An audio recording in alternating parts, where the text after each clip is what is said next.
So the Eddie George era is set to begin as we're joined once again by Michael Burwell from the Toledo Blade. And Michael, a lot of excitement around this program for understandable reasons. Yeah, absolutely. 5 months of build-up since Eddie George was hired back in March, finally leads to this moment. BG's finally set to open the season against Lafayette. There's just so many new faces, in the coaching staff with the players. I think a lot of people, what do we expect this year? There's just so many unknowns, so many new players, it's going to be exciting. It's going to be interesting to see if, they can really come together, gel together, and how quickly they can. That first half of the schedule there's some pretty tough teams in there, and especially in MAC too. So it'll just be interesting to see how quickly this unit can come together. Perhaps one of the few knowns is the offensive line. A lot of experience coming back, and Coach George was very optimistic about what that offensive line can do for this team. Yeah, for sure. The offensive line has made so many great strides the last few years. They had some great moments last year. They didn't allow a sack against Penn State, which is mind-boggling, honestly, and, performed well against Texas A&M. They've shown moments, but can they put it together every single game? Because with a lot of new pieces on offense, they really need that offensive line to gel every single game. That has to be an absolute given if BG is going to have success on offense. There are a handful of players, about 4 or 5 starters back. They brought in another pretty big guy from the transfer portal who's had success. This unit has to be rock solid all year. Last year's offense kind of was run through the tight end, Harold Fannin Jr., with absolutely great reasons. One of the best tight ends to ever play football here at Bowling Green, one of the top in college football. But it sounds like this tight end room is going to be pretty solid again this year. Yeah, absolutely. It may not just be one player, getting 1,500 receiving yards, but, it's going to be a really impressive collection of players. A couple from the transfer portal, Jaron Johnson from Texas Southern. I'm excited to see what he can do. He's had a productive career. He showed some really good moments. I know in spring ball when he first came here. Arliss Boardingham from Florida, freshman All-American a couple years ago.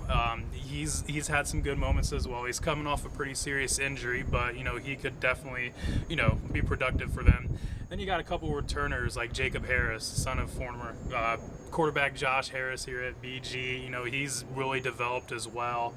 Blaine Cleaver, I know Coach George was excited about him as well. So there's a lot of versatility in that tight end room, a lot of pretty big bodies and a lot of pass catching type tight ends. So Coach George obviously is going to want to utilize the strengths of what he has. Obviously it was such a late start for him being hired in March, through spring and everything. But if you have the strengths, might as well utilize them. And tight end has been a huge strength for the team recently. Speaking of sons, Jeff Fisher, Eddie George's head coach for the NFL and the Tennessee Titans, his son Brandon Fisher, the defensive coordinator. I don't think defense has been talked about quite as much this offseason. Right. Defensively, there's some pretty good pieces in there. That back end, the secondary is pretty loaded. You look at a guy like Jalen McClendon coming from Tennessee State. He's had tons of experience, tons of great games. He's pretty rock solid back there. A returning player, Kal-El Pascal, he's probably going to be taking a pretty big step this year. He appeared in every game as a freshman last year, so that says a lot right there. A couple other transfers came in as well. There's a lot of versatility in that back end. Front seven, there's going to be some question marks.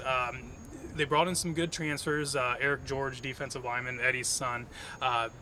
Collins Achiampong from UCLA. He hasn't played a college snap in 2 years, but he's 6'7" and 270, 280. That's pretty versatile for a defensive lineman. Gideon Lamprin, linebacker, he's great season at Dayton last year, FCS All-American, first-team All-American. He's definitely going to have to be a leader for this group. But overall, that front seven, it's going to be interesting to see kind of how quickly they can figure things out. They lost all of their starting defensive linemen from last year. I think all of their starting linebackers. There's a lot of new faces in that group. maybe that back end of the secondary is going to be the strength early on, but I mean that front seven is really going to have to develop quickly too. Lamprin, McClendon, their co-captains, along with Drew Pine, the transfer quarterback, and Alex Papp. So it's not that surprising with all these new faces that you're going to have 3 transfers be captains out of your 4 captains. Yeah, for sure. With so many new players, yeah, obviously, and those guys. Really good leaders. I mean, Drew Pine, especially at quarterback, he's really kind of embraced, being here in Bowling Green. He's been all over the country with Notre Dame, Arizona State, Missouri as well. Yeah, so he's enjoying every second here in Bowling Green and having Eddie George as his coach. So there's some real good leadership in that group. McClendon especially. I mean, he's was so productive last year, and he was a guy that really kind of developed under Coach George. They started the same year together at Tennessee State, so definitely some good leaders in that group of captains. So the opener Thursday night against Lafayette. This is Lafayette College, not Louisiana Lafayette. They're opening up against an FCS school with so many guys coming from FCS to the Bowling Green program. I think that might be a little bit of a benefit because they're not going to take Lafayette lightly. They know how good the FCS can be. Yeah, without question.